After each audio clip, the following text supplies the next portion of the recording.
Good morning, comrades. You're listening to WHVLP New Orleans 102.3. This is your weekly Good Morning Comrade. We are joined now by John L. and Andrew D., both from the Red Star Caucus, and they are running for the National Political Committee of the Democratic Socialists of America. Haven't seen you in a while, John. It's really good to talk to you again. How you doing, my dude? Yeah, doing good, doing good. Just trying to stay out of the heat and stay out here. Hope you've been good too. Man, I was complaining just the other day, just how hot it was in Virginia, just because that's where that's where I'm at right now, and it has been hot. But like I look down there, and I just remember the back home heat ain't nothing like it, my dude. Like the humidity just hits different in New Orleans. I remember when I had first moved up here, and I would hop off the airplane and just like walk out into the onto the place where they would pick you up on a little sort of drive-through area, and like, oh my god, it's like a punch in the face. That humidity, it just like brings you to your knees. Yeah, Like what I'm complaining about up here, and it does get hot, but like back home heat don't compare. it's different, man. I was gonna say, yeah, y'all are gonna hate me. I was like, I gotta stay warm. It's the coldest summer in San Francisco in decades. It's like buddy, 60 degrees outside. I'm gonna kick you off of this show. No. I'll see you. It's nice being here. No, but so really quick, John is a long time GMC guest. He was, I think, the last time you were on was after the last convention. Welcome back. And I guess you want to introduce yourself just for the audience. Yeah, sure. Hey, y'all. Name is John Lewis. Use he, him pronouns. I currently serve on DSA's National Political Committee and the National Steering Committee as their treasurer. Been organizing and living in Louisiana a long time. Been organizing down here. Oh my God. Almost 16 years now. Shout out to the folks who, started teaching me stuff when I was like 18, 19 years old, and just been rolling and rolling and rolling from there. Love it. Can't get enough of it. Can't get enough of it. And Andrew, welcome. Just sort of introduce yourself to the audience if you don't mind. Yeah, thank you very much. My name is Andrew. I use he, him pronouns. I'm a member of the San Francisco chapter of DSA, and along with John and other folks running for NPC and the DSA's National Political Committee. Sure. Yeah, compared to John, much newer to the game. Excited to be here. So I guess I've been talking to folks from around DSA, different groups, and trying to get a broad survey of who's what is at stake at this upcoming convention, and what's going on just sort of more broadly. As far as y'all come from the Red Star Caucus, what do you sort of see as the what's going on within the organization, and what do you see as sort of at stake at convention? Andrew, you want to hop in? Yeah, sure. I can get us started. I think I think that going into convention, Red Star is looking at DSA in all the different parts of the country and like the national state of the organization.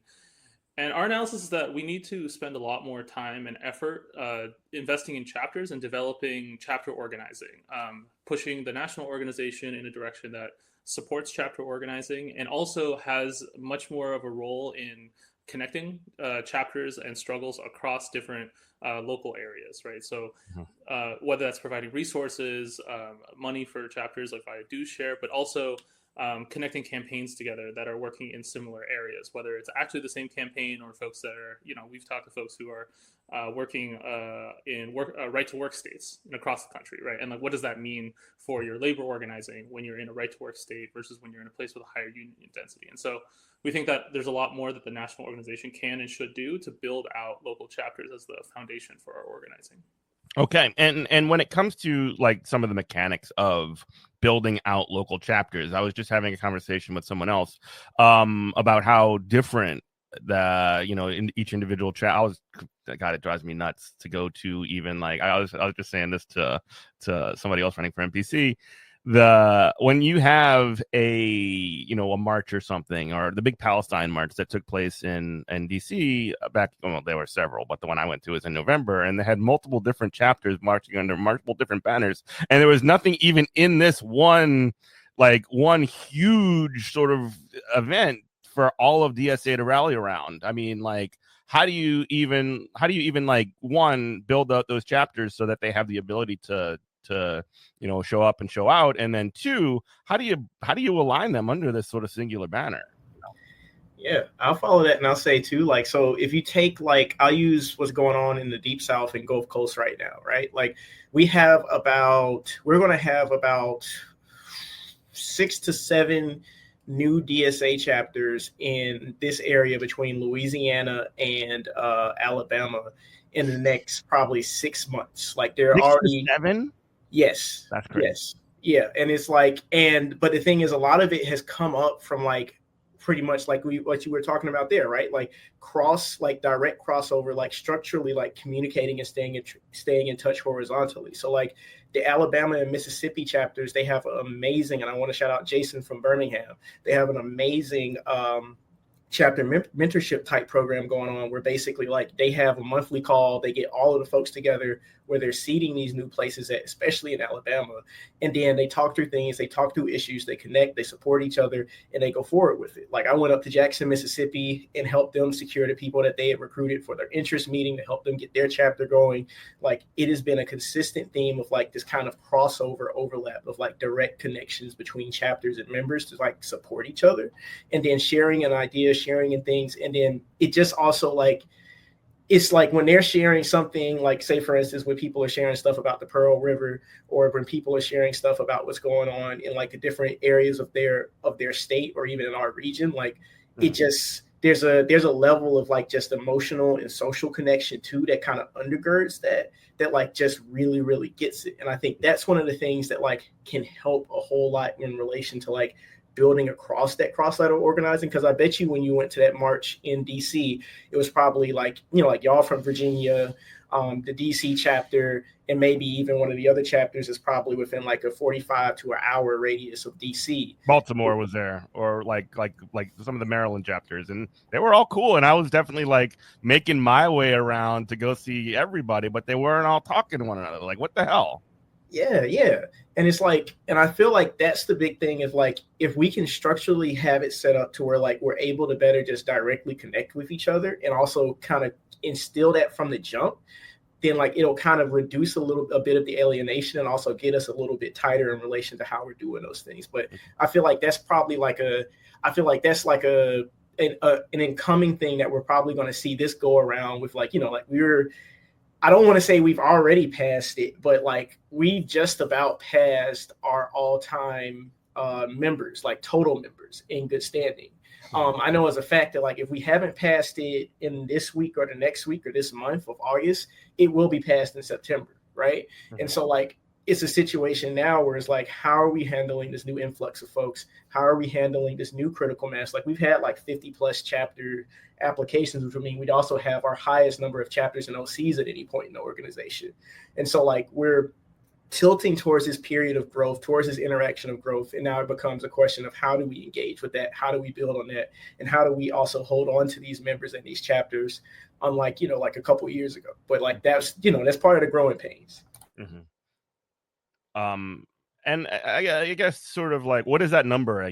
Because I remember, years and years ago, there was a DSA 100K. We never exactly met that number, and unfortunately, there was a sort of a fall off. I don't really want to get into the reasons, behind all that or whatever. That's just sort of like dragging up old stuff. But, like, my question, I guess, is, what is that number, and how do we get there? What is the number that we would be looking to get to as far as, like, the new highest that we've ever gotten as far as DSA? I'll tell you right now, because I literally put it together in a we literally put it together in one of the charts that I believe Andrew actually made that chart. There's a chart that shows it. Go ahead, Andrew. Yeah, I was gonna say, I think the all-time high, so it's a little bit confusing because we advertise two different numbers. But in terms of actual, like, members who are current on their dues, I think our all-time highest was somewhere in the 70,000s. And then we used to emphasize this, like, concept of, like, constitutional members, which is not just members that are current on their dues, but up to 1 year out of dues. Yeah, lapsed. And so that if you use that number, I think the all-time high was like 80 something, maybe just cracked 90. But I think what John's gonna pull up is, like, we're like getting up there in terms of, like, actual current dues are, like, in the high 60s now. Okay. Well, it's looking like, give me 1 second. I think I just had to pull it up. Vamp, Andrew, vamp. Yeah. Do. Okay, yeah. It hasn't been updated with July yet. We're past it. Okay, The we're past. highest, Hell yeah. yeah, we're past it. We're past it already. What's the number? The number was right around where Andrew said, about 73,000. We're past that. From July alone, we're past that. So we're up there. And Jeff, the other thing I'll say is like you were talking about like in the past like what's caused members to leave, and I think that like there are some of it that are like can get into more like contentious like the stuff where people are disagreeing or like other kinds of dysfunction, but a lot of it in our experience and in the research that we've done, like, and also just like from like looking at member like and analyzing member roles as well as talking to chapter leaders, is that most of the time people leave DSA not because they rage quit or like there's some big conflict, but because the vast majority of members join and then don't get engaged, right? They like see some headline, see like, oh, it's cool, like maybe there's a DSA chapter in the area, or do they just like, oh, they see the DSA like the national like social media presence or something, they join, they pay dues, and then they never get plugged in. And then when it like a year later, when it comes to renew dues, they're just like, oh, that was a cool like subscription or a one-time donation I did, right? I'm not subscribing to that Patreon anymore. But I mean, yeah, that's like kind of what happens with like I want to say like 80-90+% of members that leave, right, across like all areas and in all contexts. And so like in the past where we've had these huge membership bumps, you can see it like exactly 12 months later, it's like 40% of them leave, and the vast majority of those folks just like never got a phone call from someone, never got plugged in, never got like went to a chapter meeting, right? And I think that is like the task that we have in front of us right now. We have this huge opportunity with so many members coming in, so much more interest in like a resurgent resistance movement to like the Trump administration, as well as like really exciting stuff that DSA has been pushing with like the Zoran campaign, and like actually capitalizing on that, right? Taking advantage of that momentum, and like not just being like, oh, thanks for your donation, thanks for your subscription, your Patreon subscription, and then like I'll see you later. It's like, no, come join us, right? Let's work together and like build those like personal connections that keep people around. Like that is what we got to do to keep it from just like a roller coaster going back down in 12 months. Mm-hmm. So I just want to draw this conversation to this is all related, obviously, but the 2025 platform that y'all have put out, you have 5 points: build the foundation of Raise the Roof, fighting fascism means fighting the duopoly, a positive vision of socialist internationalism and electoral politics. Organization is our principal task, and new organizing is the lifeblood of our struggle. Do you want to talk about this platform and sort of what that means as far as one, building support for these ideas and these perspectives, and then 2, what does it look like when they're implemented? Yeah, sure. We'll probably bounce back and forth between the two. Sure. Of them. We don't need to go point by point. We can talk generally, but I do want to hit on all of them if possible. Yeah. So the first one we kind of talked about a little bit from a high level, and I know Andrew's gonna slide in on this one in a moment too. But like the key thing too is like, especially when it comes to like our growth and development committee. Like if you're familiar with like other like member-based organizations, they may call it a membership committee or something else like that. For us, that's the GDC, that's the growth and development committee. And so we want to be kind of basically continuing to kind of build out the ability for National be that hub of support, hub of resources, hub of trainings, so that way they can build on them, use them, and then continue going forward from there. But also kind of also doing that inversely too, right? Like our good folks from DSK, I always shout out our good folks from Democratic Socialists of Canada.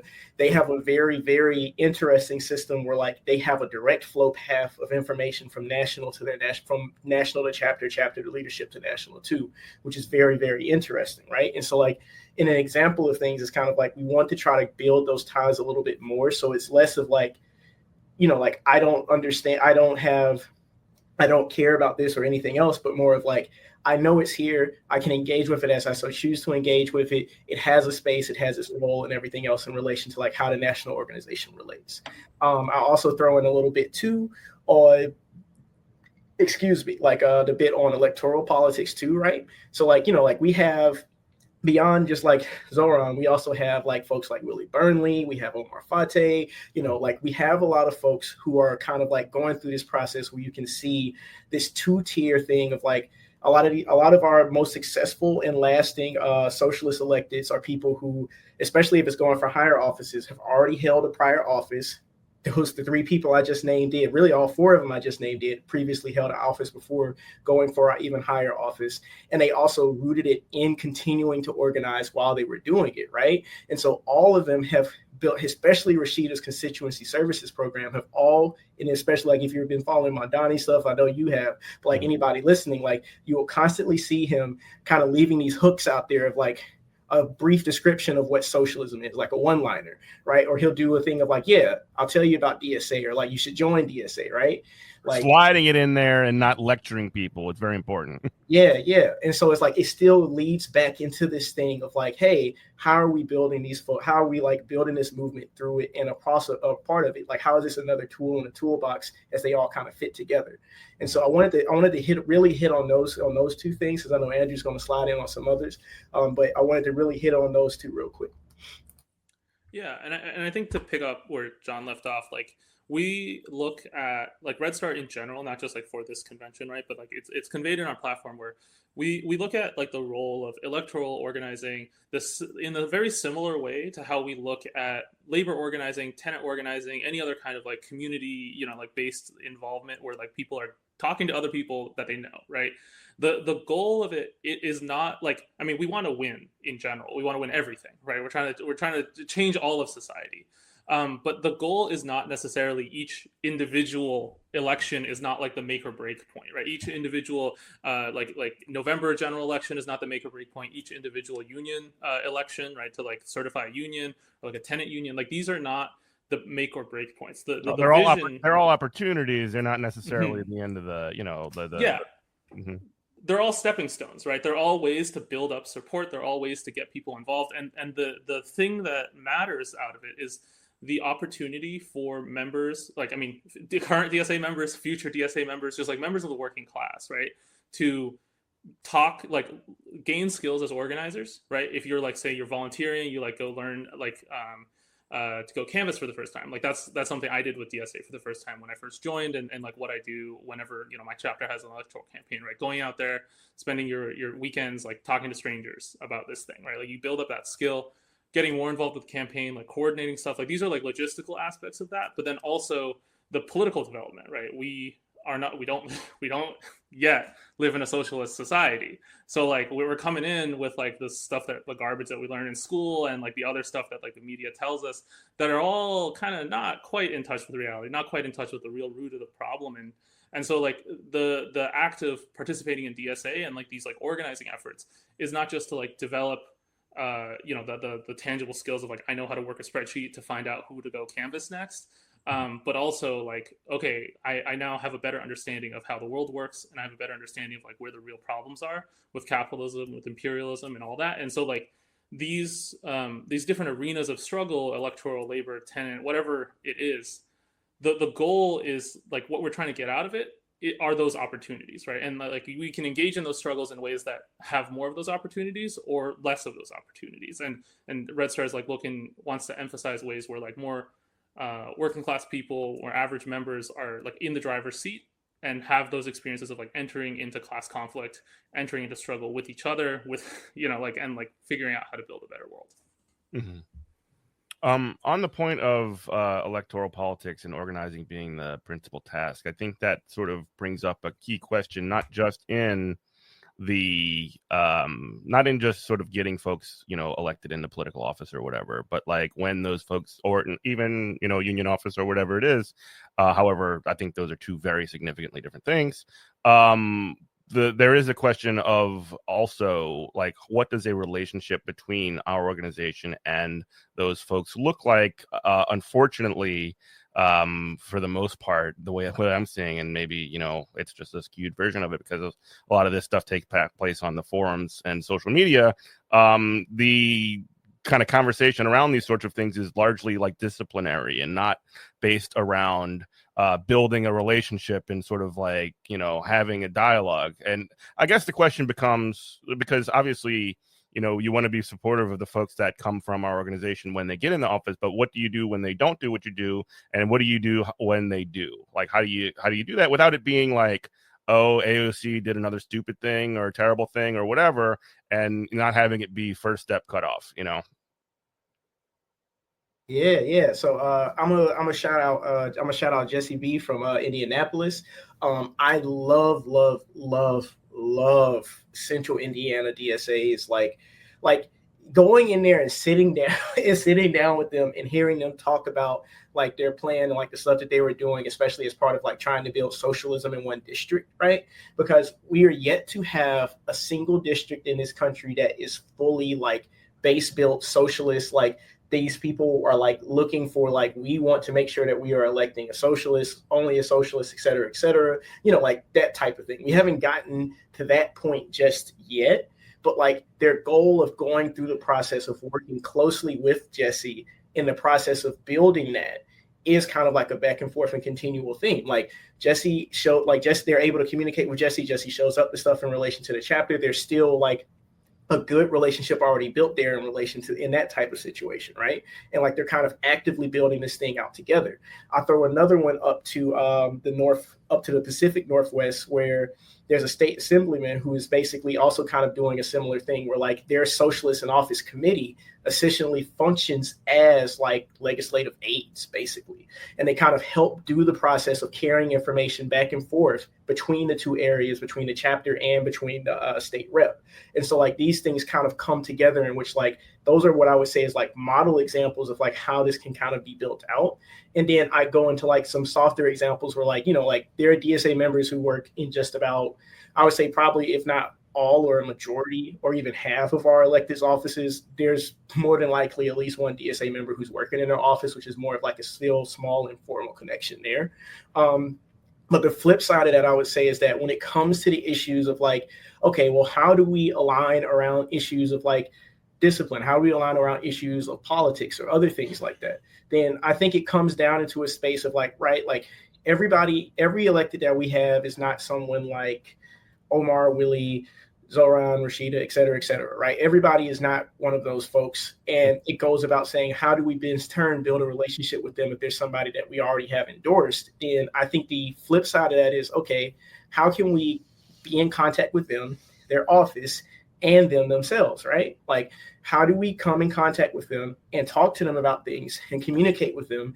And also, how do we show up in the kind of like, I think about it from a similar method of what I mentioned around one of our good comrades, Sinead Darby. Sinead is an elected over in Delaware. She does a whole bunch of community organizing on top of that. And one of the things I kept thinking about was like, yo, like they could they could actually tap in with you too as like just the organizer outside of your elected office, right?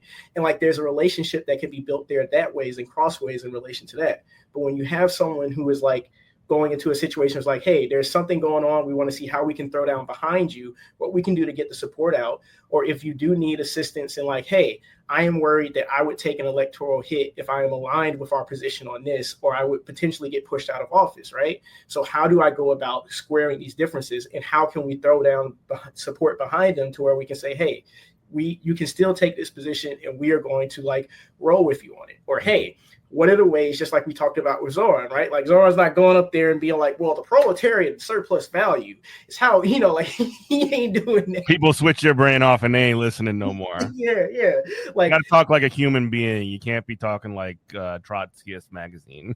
Yeah. And it's like, so it's like we have those conversations for real, and we can have the shared understandings of like the things that like we're thinking about in relation to it. I would say I always feel like accountability, constructive criticism, they still require you to be in a space where you can actually levy those things. Mm-hmm. And you don't levy those things from like afar. You have to actually like build a relationship with people, talk to them, contact them. So that's what I would say is like the first step in anything, regardless of anything else. That is always supposed to be like your first step in relation to that.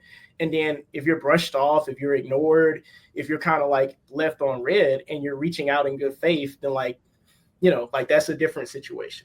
Mm-hmm. Yeah. I was just going to say, like, I think John covered most of the points, but like a lot of the specific things that Jeff, like, I think you're referring to, like where people are like really getting into debates of like, oh, like this was bad, this, like denouncing people, that kind of stuff. Like, yeah, I can't stand it. I'll be quite frank. It just like, yeah, like, this is not productive conversation, and it quite frankly makes like especially if you're doing it in the name of the organization, it makes it look like a bunch of freaks. You know what I mean?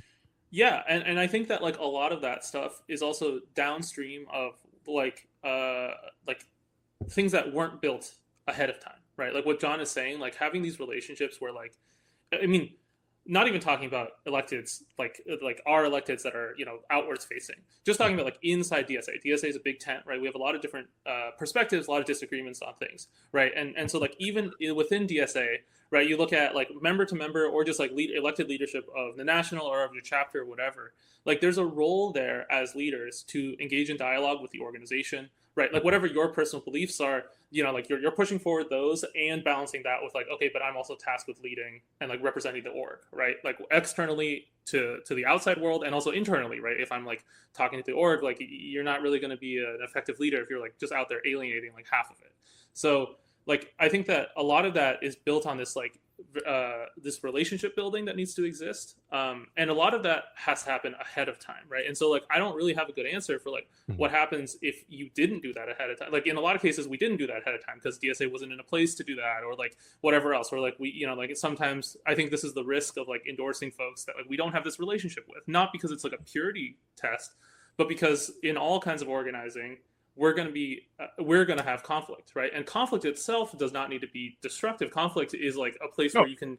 Conflict can be extremely generative when it's being made in good faith, and it actually has like positive aspects to that discussion. That's not. I mean, that's not what I'm talking about. Yeah. No, I know that's not what you're talking about, right? But I just mean like the idea that like we are necessarily like both like we're just there's no way to avoid the conflict, and also the conflict I think is good or could be good, right? Like that's how we learn things. If I never like encountered a single hardship in my life, I also wouldn't know anything, right? Why like, would you need to if everything was easy? Yeah, exactly. And so like so within the organization, but obviously with our organization and like externally facing elected officials, this is also going to come up, and like that's why we need to have a close relationship with our endorsed elected officials, right? And I think that's where like the motivation for having like that ahead of time, like, and that like that threshold for endorsing electeds comes from, because we're going to need to have this struggle.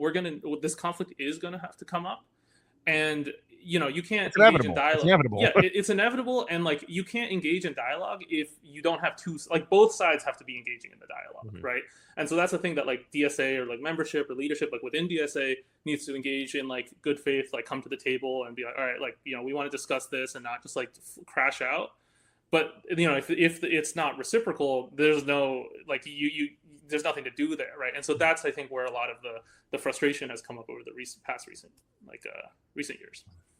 You were listening to WHIVLP New Orleans 102.3. This is Good Morning Comrade. Jeff here with Andrew D. and John L. They're both running for the National Political Committee of the Democratic Socialists of America on the Red Star slate. We were talking a bit about their platform, and I don't know if there were any other points that you wanted to bring up on the platform, other than on fighting the duopoly or internationalism or anything else that we haven't talked about yet as far as that. But I guess we could talk about internationalism next, and then duopoly.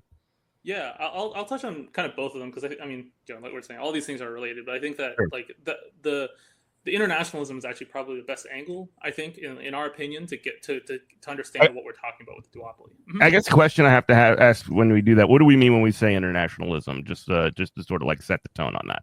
Yes, that's a great question. So I think for Red Star, we are strong anti-imperialists, right? What that means is that in our organizing for socialism, for workers' rights, for liberation, we're looking at not just, most of our organizing happens at the local level.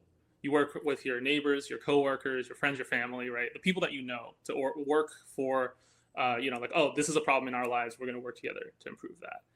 But a big part of like our understanding of the socialist tradition and how we're actually going to be able to win things at a larger scale is that these struggles need to be connected, not just like, okay, my town and your town, or my chapter, your chapter, across states or across the country, but that underpinning all of that is understanding that all across the world, and this is a huge project, but it's like we need to have that be all across the world, right? It can't just be like, okay, like America, like we're all set. We have like Medicare for all, and then we're not going to worry about bombing the Middle East. Yeah, the F you got mine principle. Yeah, exactly, right. And I think that runs really deep in our understanding, not just like at the high level of like F you got mine, like we can have wars abroad and still have like good stuff at home, but also understanding like the role that like we play as people as the working class, as organizers in the center of a US-led like Western imperial project, right?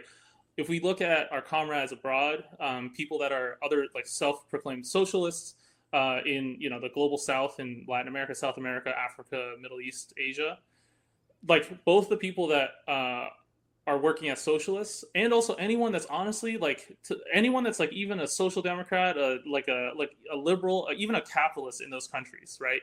They are also aligned with us opposing U.S. empire. Like if you want to start a small business in the global South, like your structural opposition is the same Jeff Bezos, right? Is the same like Elon Musk obliterating your entire economy so that they can have more minerals, and like. So like that's like part of our struggle. That's like I think that shapes how we understand our role here. Not just like, oh, like we need to be working for better wages and like lower rents. We do need to do that, and that is like where we message with people and like how we're like an on ramp for most people, right? I think like we see that success with Zoran, but we can't stop there. We do have to draw that thread all the way through, because without that, it'll just fall apart. Like our actual enemies will just be able to regroup and then take that back from us. Mm-hmm. So. And then on the duopoly piece, anything on that? I mean, it's pretty kind of. I mean, I don't want to say it's self-explanatory, but can you sort of define the whole thing? Like fighting fascism means duopoly, fighting the duopoly. Yeah, pretty much exactly that, right? Because like if we take it from the consideration that like capital controls both of these parties, and so like whether it's the more progressive wing of it or the more fascist and authoritarian wing of it, you're still going to run into like these aspects that are still playing out, that kind of lends into a more micro level of what Andrew was just talking about. And so like even if you look back at like historical examples, right? Like especially like in the South, like you had the Mississippi Freedom Democratic Party, they went forward, they made the challenge, and like you still see like the spin on it from the outcome of that, of like, oh well, like their reaction to this was actually, we need a black political party, right? To what actually happened. That was their reaction to what actually happened. But you'll often see it kind of flipped into, well, like them going up against the racists in the Democratic Party and everything else, and this, that, and the third was like a huge like moment for the Democratic Party. And it's like, well, but the thing is that like that doesn't actually get into like what were the tangible and political outcomes that came from that. Like that was where you got the whole call of, what we want, Black Power. That was what led into, like the Black Panther Party and everything else, right?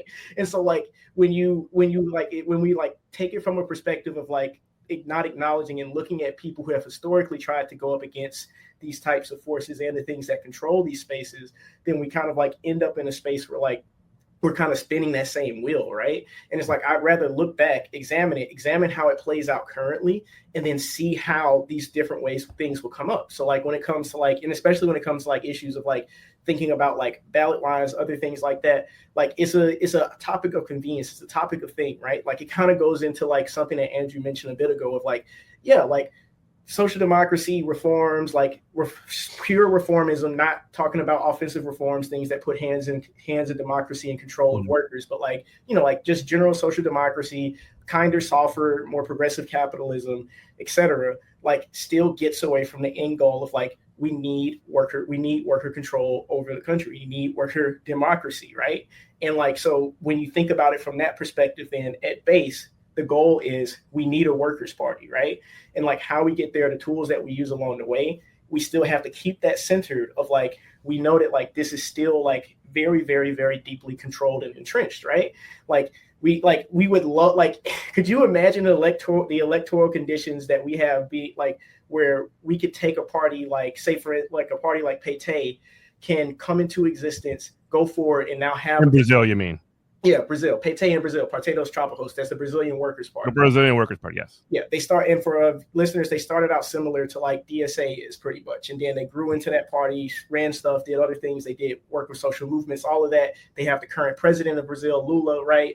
Or like you take Moreno, which is a party that was in Mexico that was organized like 11 years ago now, and is now the majoritarian party in Mexico, right? Like we have different electoral conditions here, so we acknowledge the existence of the system we're in, but it's still looking at that end goal. Where do we get workers' power, and how do we get that? Yeah, because the question for that for me, I'm sorry, Andrew. The question for me, and maybe we were about to illuminate us on this, but like the structures that we do have, those realities that you mentioned, are very specific and they're very very rigid. When it comes to the idea of building that workers' party, how do you what do you do between now and getting to workers' party is my kind of question. Because that's, I mean, everybody in DSA is like, yeah, we need a workers' party or whatever, and it's like what does that look like? And I guess if anybody actually knew the total answer to that, our problems would be solved. But from your perspective, what do you see as the steps that need to be taken to get there? Yeah, I think a big part of I'm not going to pretend like I or any like Red Star, right? It's the $64 question. Yeah. It's like, fun fact, I actually had it on my notes app on my phone the whole time. Like, we just gotta, it's like everyone's gotta catch up. I wrote 37 pages on Medium about it or something. Do people even use Medium anymore? Am I dating myself? Substack, I think. Yeah, Substack. Maybe. There you go. Yeah.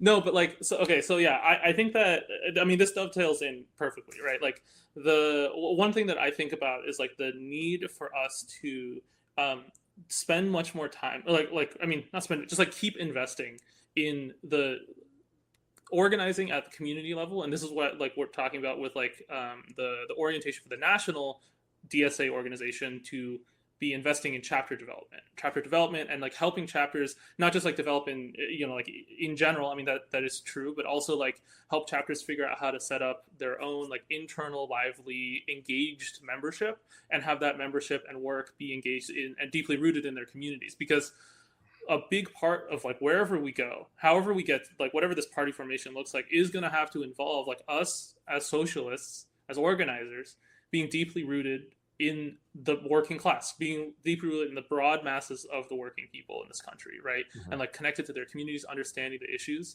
and using that process to also build up an independent political identity, right? Now, there's a separate question, and we can get into like the specifics of like, the electoral, like the ballot line stuff, like, because in the US, like all that stuff is controlled by the state, right? Like you don't really have ballot line control. You can't like prevent someone from being on your ballot line, all this and that, all the thing, right? And I'm happy to get into specifics of that because we can have a really interesting comparison between like I'm here in San Francisco and California. It's like very different, right, from like John in New Orleans or like other parts of the country. Louisiana's crazy.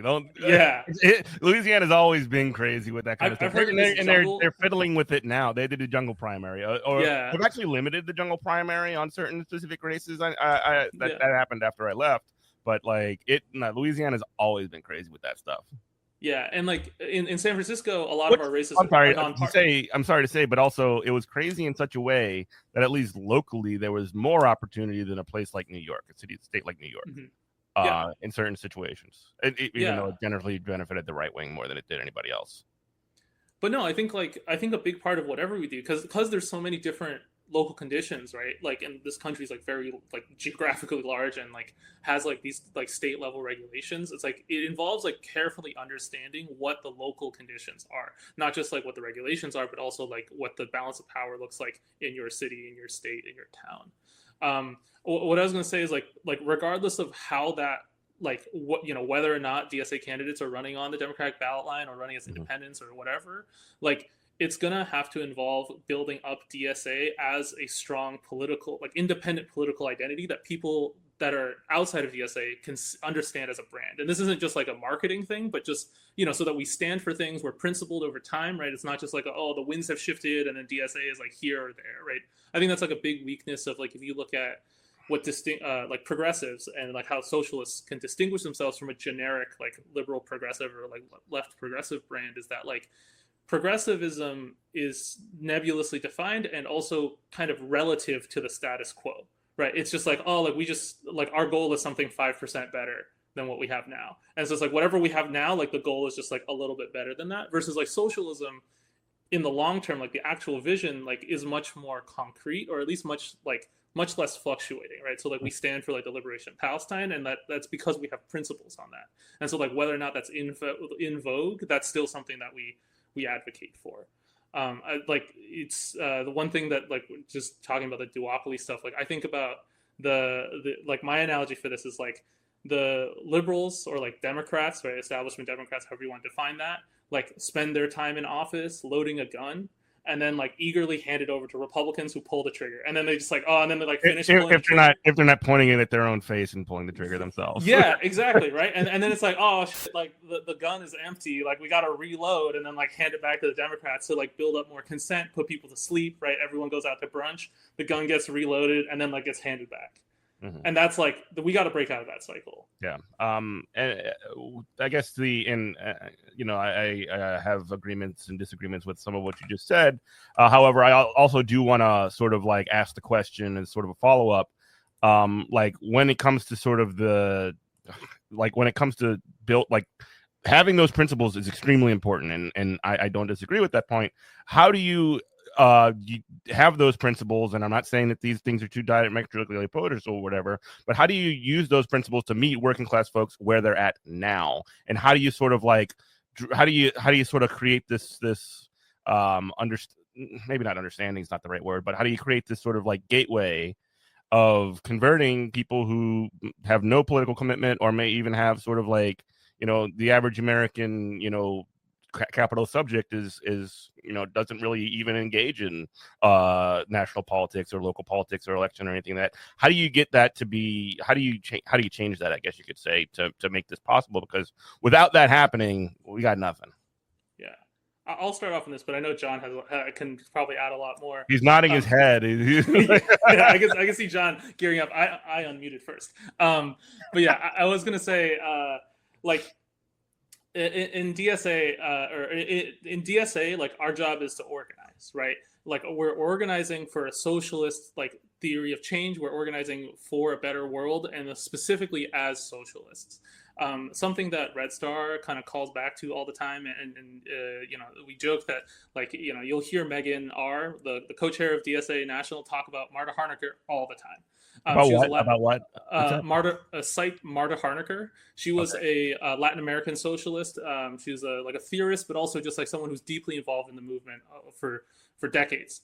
And she was incredibly prolific. Her writing is kind of exactly like this kind of stuff that you're talking about here. She was engaged at the highest levels of different like governments or like organizations, but all of her writing was oriented towards everyday people, and she was incredibly prolific in that. Like all the books, like half of them are just all bullet points. Like the whole book is bullet points.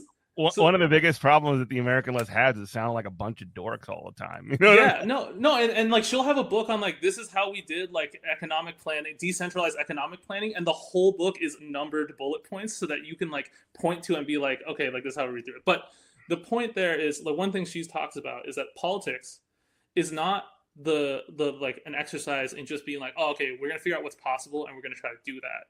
Right, politics, and particularly like us as organizers, we're trying to change what is possible, right? Not just looking at like what's in front of us and being like, we just want to be to the left of the middle, but moving people and changing their opinions. And I think a big part of that, to your point about how to meet people where they're at, like you can look at what Bernie did, and people will talk about like Bernie's messaging and Trump's messaging right before recently being like pointing towards real pains and problems in people's lives, rather than like you look at like Joe Biden or the Democrats being like, there are no problems, the economy is fine, right? Don't worry about it. God. Yeah, I remember James Carville, like, go to sleep, like it's fine. No, not even that. Like, I remember when Joe Biden was like the president, and I was actually, hosting a thing, and he was on it, and it wasn't this show, but it was something else I was doing.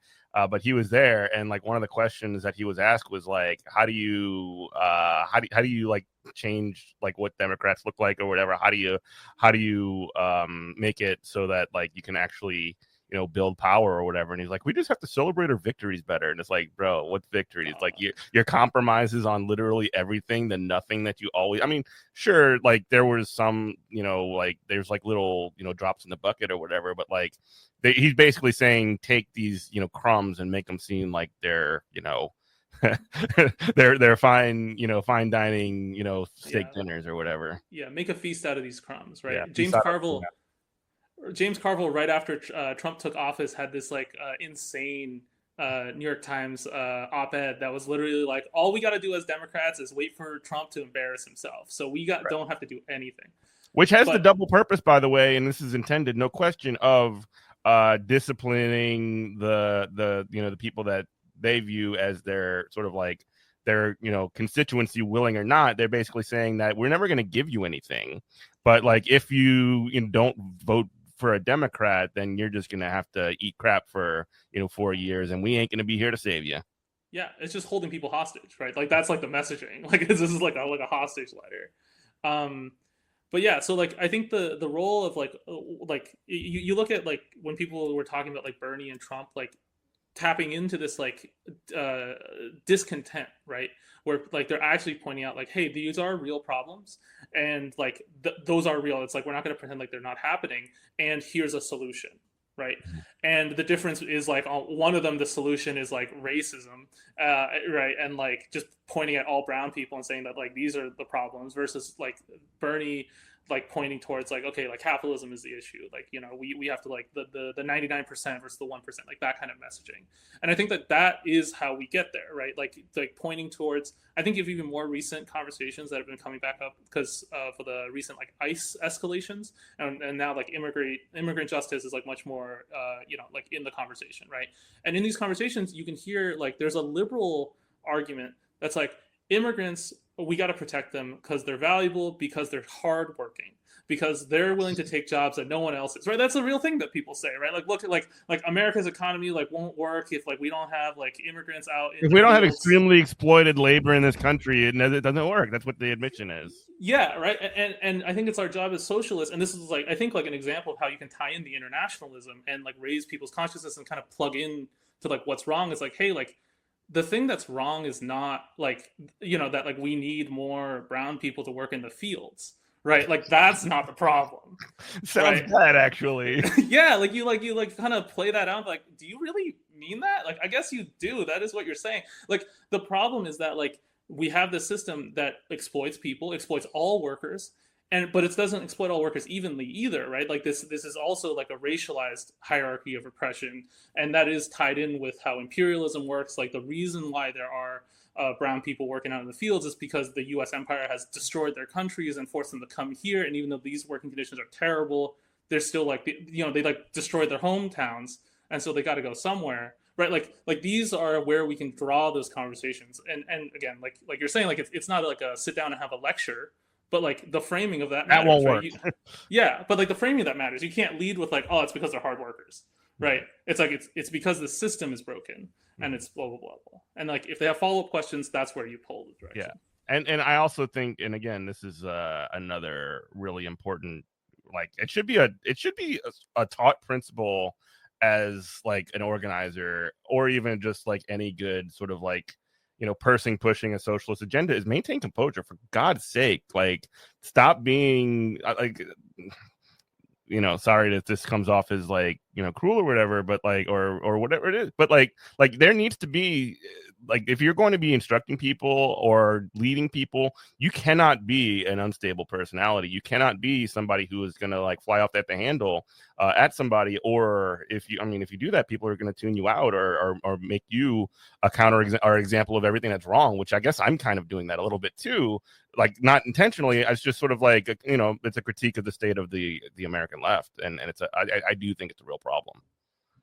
Yeah, I follow that too, and I'll say that like it kind of gets at the first piece of socialist lit that I ever read in a Poly 8 group was a point where Marx specifically noted, right, that like the point, if you separate the politics and the economics of what I am bringing up from humans, then you have missed the point, or something like that, essentially, right? Mm-hmm. Like he brought it right back to the point of like, this is not just for better politics, better economies. This is about people. This is about humans. This is about human history. This is about our decisions. This is about how we are living. And so like, that was the thing that like, I think like, that was the thing that made me know like, yeah, I'm in the right place. I know I know as a fact I'm in the right place. But the other side of it, right, was also the key thing of like, you're speaking to a person at their base level, who they are, right? So like if I'm having a conversation, there's two models that I would probably point out underneath this concept of popular education. I think Marta Harnacker does a good job of pinning down some organizing science in socialist ways, because that was something that Megan always challenged me. She's like, John, you bring up this cool stuff, but are there socialist examples of this going on? Because just like you mentioned, right, like folks on the left will not care about like I'm just gonna be real. They won't care about learning about some organizing science stuff unless it's coming from a socialist, right? Like there are things that people do as part of normal organizing tactics that work because there is a science to it, right? Just like no shortcuts. But the key thing is that like people will overlook it if they don't really trust the source, and they don't feel like this is the right source that it's coming from. And they're like, oh, that's just some people out here who are doing charity, or folks, like these would be groups who have been doing like community organizing since the civil rights era, right? And it's like, but it's like if you get into the thing of actually looking at the person when it comes to an individual conversation with folks, I would rather gauge and engage them in a conversation of like, what are the things that you care about? I'll listen to them about that. Like they'll tell you, because people will tell you as you have a conversation with someone. I was talking with somebody the other day, and he was talking about how like he's struggling to like take care of his family, everything else like that is frustrating, but he still loves the city. He still loves New Orleans, right? And it's like and I flipped that and was like, okay, well, yeah, like, and it's kind of crazy because like you look at other places, right? Because like you look at other places, they don't charge you taxes or stuff like that on your home, because they don't want to take your home from you. They want you to have a place where you can live at, right? They don't do this with the intention of predating your home and getting a tax lien on it, right? And like, because like, a difference here for folks who don't know, if you listen in the Northeast, like a lot of folks can be in poverty and still own homes in the South, because like a lot of these may be passed down, or like you're talking like impoverished neighborhoods, other things like that. It's not like the brownstone in Brooklyn. It's like got $1 million price tag on it, right? But like, talking to someone about that and just giving them that hook is the first step to like a larger conversation where we can kind of go back and forth about the things. And he's like, yeah, blah, blah, blah, blah, blah, blah, blah. We kept going and going and going, right? And it's a skill that you can develop for those one-on-one conversations that builds a relationship with someone, but also lets them contribute actively to it. I'm slipping socialist stuff into this conversation throughout all of it. I'm talking about all of these things and giving examples, but I'm not doing it in such a high level theoretical way. But I stopped because I recognized the thing that he cared about. He just wanted to make sure that him, his daughter, and the rest of them, they had a good spot. But like, it'd be difficult. And we went on and up from there. And I would say on the flip side of that, in a more organized environment, a space that I've seen do this when I was facilitating dialogue on race, Louisiana, with the woman who integrated LSU's dorms. The key thing that she would do is she would do a similar thing that is actually pretty much the same science as what Martha Harnacker talks about with popular education, where she would give them the information and let them be in conversation with it and then go about it. But this was a bit more structured. And so I would say those are kind of like two different ways that I've seen it. And like the more you practice it, the better you'll get at communicating it, right? Like I don't need to tell you you're in the precariat. I can like describe what the precariat is. Or like I'll talk with you about it and we'll go back and forth about it. You always have an opportunity to engage in a proletarian conversation is how I flip it. Okay. We do have about 5 minutes left. I know that you have somewhere to go, John, and we have, we're coming up on our time period anyway, but y'all do have a number of proposals that you're putting forward to convention, and also you have an entire slate. Just sort of talk about the proposals and the other folks, and where to find information about Red Star. Yeah, I'll hop in on a few of them, and then I'll let Andrew follow me. I'll talk about two of them. So we, outside of writing the convention planning resolution to get the convention planned out, we mostly brought amendments that we've worked with multiple other people on, trying to make it a real multi-tendency effort. And so like we tossed out a friendly amendment to one that redoes budgeting and sets up spending frameworks that you can read about for R43. Not R43, but the other one as well. And then we also have one in relation to DSA for multiracial liberation that still tries to bring things together and help us still retain socialists of color and also expand our political expression a bit. And I'll let Andrew follow up too. Yeah, so the other amendments that we'll call out here are we have the theme of this is all to have more chapters or members, in the driver's seat. And so we have an amendment on some grievance processes, like a proposal around grievance processes in the organization. This is often, I think, an overlooked area, but like we're saying, like conflict is a conflict of bounds. And so like trying to figure out ways where we can keep those processes of resolving grievances in a member-led fashion, I think are pretty important to us as like a member-led organization.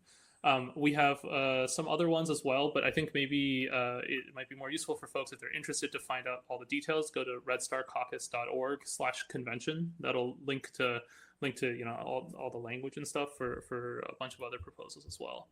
And yeah, I'll talk about a little bit about the other folks. So Red Star is running Megan R for co-chair. So that's one of the 2 co-chair positions. That's one election, and then it'll be John, myself, Aditya P from Madison, the Madison area, and then Hazel W, who's also a comrade of mine in San Francisco.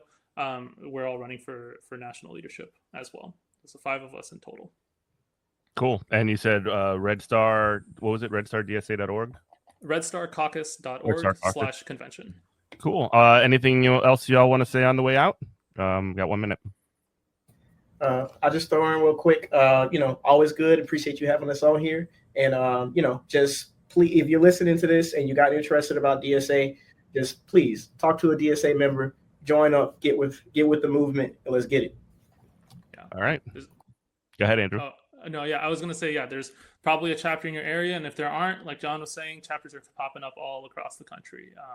This organization is what we make it. So get involved, talk to a comrade. All right. Thank you, everybody, for listening. This has been Good Morning Comrade. Thanks. You can listen to us every Saturday at 10 a.m. On WHIVLP New Orleans or anywhere in the world, WHIVFM.org/listen. You can follow me on Twitter at MNMProf or Bluesky as well. And follow the show at Comrade Morning. All of our stuff is at goodmorningcomrade.com. Thank you for listening, everyone. And we love you. Bye-bye. I want to thank John and Andrew again for joining us on the program. Again, I did want to sort of just kind of wrap up my final thoughts from the last couple of weeks of shows right here because, we've taken a little bit of a different arc for the, run up to the DSA convention. And because I think it's important that again, like there's only one socialist organization that exists really in this country that is, in my view, and people might disagree with me, significant enough to sort of make change in the in the way we're seeing things, and that's DSA right now. And I'm a member. I've been a member for about the past since 2017. So I guess that makes it about 8 years, give or take.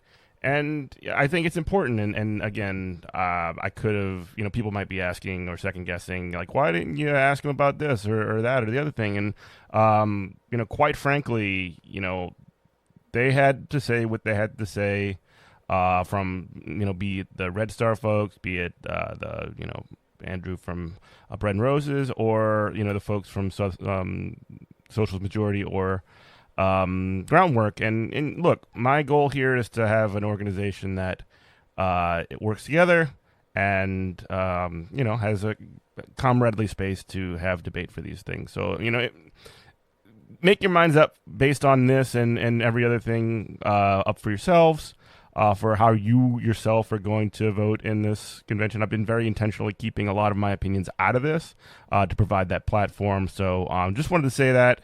And thank again to everybody who is here. We are building a better world together. And thanks for listening, everybody. This is WHIVLP New Orleans 102.3. And Good Morning Comrade. We love you. Bye-bye.